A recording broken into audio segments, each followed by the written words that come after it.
नमस्कार, जोहार। आप देख रहे हैं झारखंड स्वतंत्र खबर। हमारे साथ सामाजिक कार्यकर्ता सुमित गुड़िया जी हैं और 2 तारीख को तपकारा में शहीद दिवस मनाया जाता है। तो हम बात करेंगे कि शहीद दिवस मनाने का मकसद क्या है? वहाँ पर शहीद दिवस जो मनाते हैं तो खूंटी जिला में 2-2 विधायक हैं, आदिवासी विधायक हैं, उस पर वो क्या अपना विचार रखते हैं। तो हम बात करेंगे कि तपकरा में जो 2 फरवरी को शहीद दिवस मनाया जाता है, पहले हम उसी पर बात करेंगे, इस पर इनका क्या विचार है। सुमित जी, जोहार।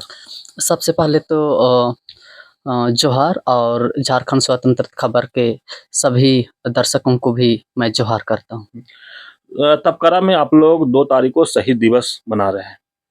मकसद क्या है? क्या उस पर लोगों को कहेंगे, जो नौजवान है उसको? देखिए इसमें जब झारखंड और बिहार जब एक था, तो बिहार में लालू प्रसाद की जो सरकार थी, तब ये 1958 में ये कोयल का रोपण बिजली परियोजना का प्रस्ताव पास किया गया था और ये एक बहुत बड़ी विनाशकारी परियोजना थी। इससे वहाँ के जो मुंडा आदिवासी बहुल क्षेत्र है, अगर ये डैम बन जाता तो वहाँ के जो अस्मिता और अस्तित्व थी, वहाँ की जो भाषा थी, कल्चर थी और लोगों को जो विनाश का जो दर्द झेलना पड़ता, वो बहुत ही खतरनाक था।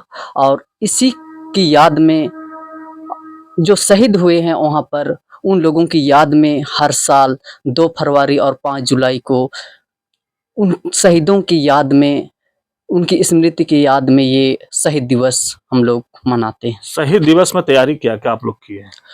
इसमें ज़्यादा कुछ तैयारी करने की ज़रूरत नहीं है, लेकिन ये संगठन के माध्यम से, कोयल का रोज़ जन संगठन के माध्यम से गाँव-गाँव तक चिट्ठी दिया जाता है ग्राम सभा में, और ये ग्राम सभा गाँव के लोगों को सूचित किया जाता है। जितना भी डूब क्षेत्र है, जितना भी विस्थापन के क्षेत्र है, उन क्षेत्र में ये ग्राम सभा को चिट्ठी दिया जाता है और ग्राम सभा में तय होती है कि 2 फरवरी को शहीद दिवस होने वाला है। तो वहाँ गाँव के लोग अपने गाँव के बैनर के साथ वहाँ सभा में उपस्थित होते हैं। सभा होता है या फिर कि जुलूस के लोग करते हैं? मतलब किस तरह से आप लोग शहीद दिवस को सेलिब्रेट करते हैं तपकारा में? सबसे पहले तो जो वहाँ पर उनके शहीद स्मारक है, उस स्मारक में श्रद्धा सुमन अर्पित किया जाता है अपनी पारंपरिक विधि विधान के तहत, प्रथागत कानून के तहत। और उसके बाद मौन जुलूस के साथ निकाला जाता है और पुरखों को याद किया जाता है, जिन्होंने अपने खून और पसीनों से उस कोयलकारो क्षेत्र को बचाने के लिए खुद को बलिदान कर दिया है। लेकिन सांसद खूंटी में भी हैं, विधायक भी हैं, उससे क्या आप लोग उम्मीद लगाए हैं? देखिए इस बार झारखंड में अबुआ की सरकार है, हेमंत सोरेन की सरकार है, और झारखंड खूंटी जिला में 2 हमारे मुंडा विधायक हैं, 1 मुंडा सांसद है। तो हम लोग यही उम्मीद करते हैं कि आगामी सत्र होने वाला है, ये सत्र में कोयलकारो पन बिजली परियोजना, जो ये विनाशकारी परियोजना है, उसके खिलाफ जो लगातार वर्षों से, कई दशकों से लोग उस पन बिजली परियोजना के खिलाफ आंदोलन कर रहे हैं और ये बहुत बड़ी विनाशकारी परियोजना है। ये प्रस्ताव को झारखंड सरकार के द्वारा ये पारित किया जाना चाहिए गजट में।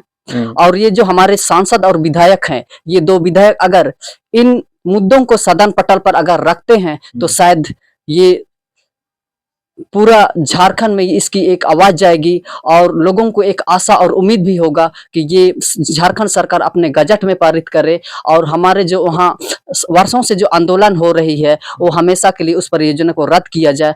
क्योंकि जब तक गजट में झारखंड सरकार इस प्रस्ताव को पारित नहीं किया जाता है या पास नहीं किया जाता है, तब तक ये परियोजना बंद नहीं माना जा सकता है। अगर ये परियोजना, कोयलकारो परियोजना की बात करें, अगर लागू हो जाता तो आदिवासियों को क्या नुकसान होता उससे? ये हम इस तरह के बड़े-बड़े परियोजना को जब हम देखते हैं, ये आदिवासी क्षेत्र में ही ये बड़ी परियोजना लागू होती है और ये आदिवासियों के सर से होते हुए गुजरता है और ये बहुत चिंताजनक विषय है कि मैं कई जगह में भी ऐसे बड़े परियोजनाओं को देखा है, लड़ते हुए लोगों को देखा है और ये झारखंड का विश्व का द्वितीय ऐसे परियोजना थी। लेकिन वहाँ के आम जनता लोगों ने विस्थापन के डर से, अपने जमीन खोने के डर से, अपने अस्तित्व खोने के डर से काफी लंबी संघर्ष लड़ा और ये चीज रुका हुआ है, लेकिन ये पूर्ण रूप से रुका नहीं है, इसलिए अभी ये भी आंदोलन जारी है। तपकरा में आप लोग कितने संख्या में शहीदों को नमन करने के लिए जुटेंगे आप? तपकरा में देखिए, तपकरा क्षेत्र में 295 गांव ऐसे डूब क्षेत्र हैं, लेकिन वहाँ आसपास के जितने भी गांव हैं पूरे गांव के लोग शामिल होते हैं। आपका फटका पंचायत से आते हैं, तपकरा पंचायत से आते हैं, फिर आपका कुछ रनिया ब्लॉक के कुछ हिस्से भी पड़ते हैं। तो यहाँ हजारों की भीड़ में लोग शामिल होते हैं और अपने पुरखों को नमन करते हैं और यही कहते हैं कि जब वहाँ पर ये आंदोलन हो रही थी तो मुंडारी में बोला जाते थे जल जंगल जमीन, मतलब डेम द अकाबुआ कुआं द अबुआ, यानी डेम की पानी हम नहीं लेंगे और कुआं का पानी हम लेंगे।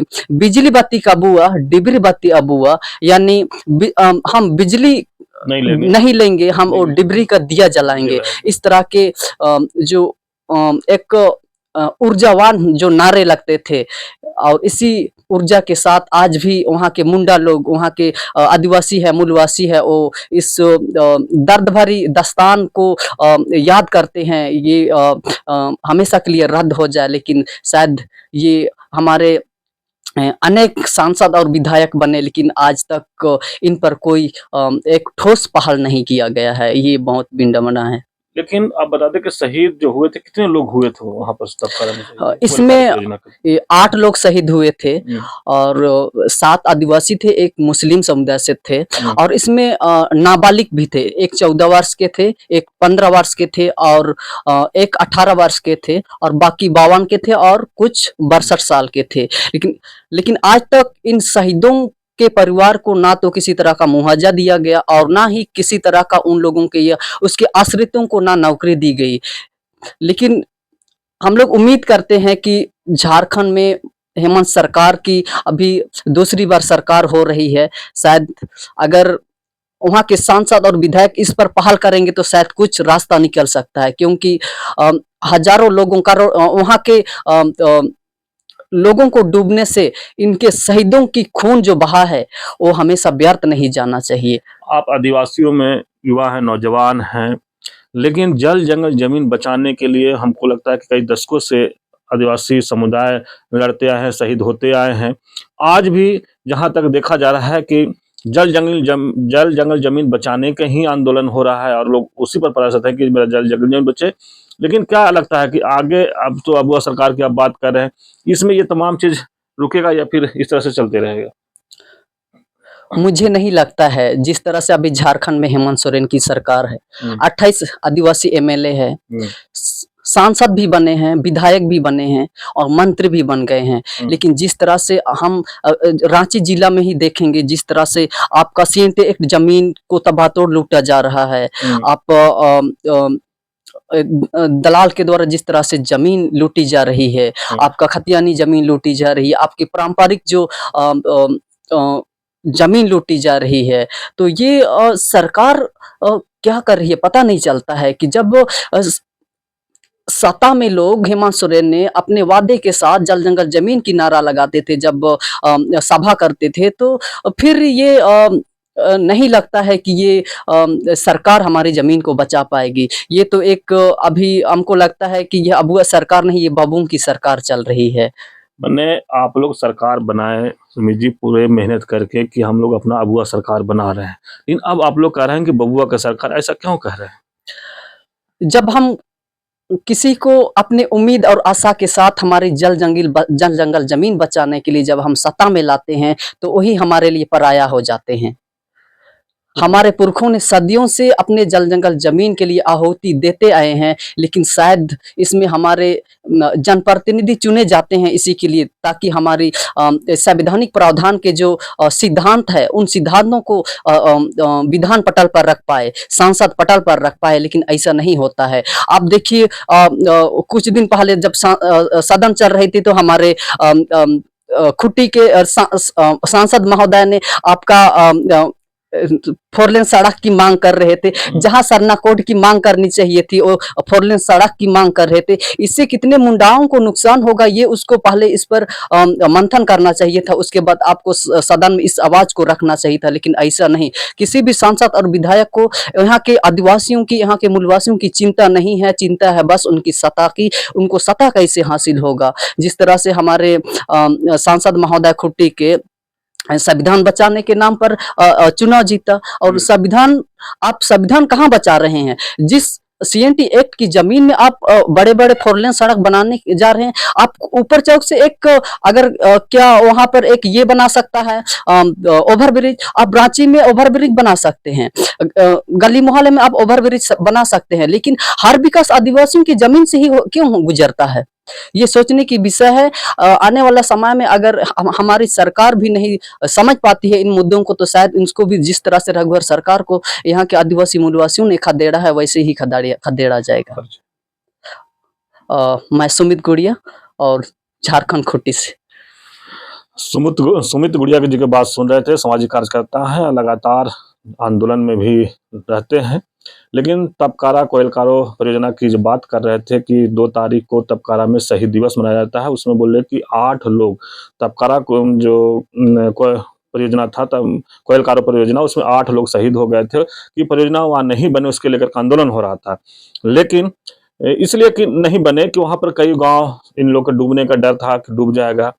लेकिन अब जो शहीद हो गए हैं उसको ये कह रहे हैं कि सरकार की तरफ से न किस तरह का मुआवजा है, न किस तरह से नौकरी है, न उनको कोई देख रेख है। लेकिन ये अभी भी कह रहे हैं कि जो झारखुट्टी से 2 मुंडा समाज से विधायक हैं, एक सांसद हैं, वो पहल करें कि जो कोयलकारो परियोजना है रुक जाए। इनका कहना है कि अभी तक वो पूर्णतः बंद नहीं हुआ है, लगातार इन लोग इसके लिए आंदोलन भी करते रहते हैं। लेकिन जब देखना होगा कि जब 2 तारीख को शहीदों को नमन करेंगे तो उसमें लोग इकट्ठा होंगे तो फिर क्या राय विचार विमर्श होता है वो तो अलग बात है। लेकिन ये लगातार सुमित जी कह रहे हैं कि सरकार इस पर ध्यान देना चाहिए।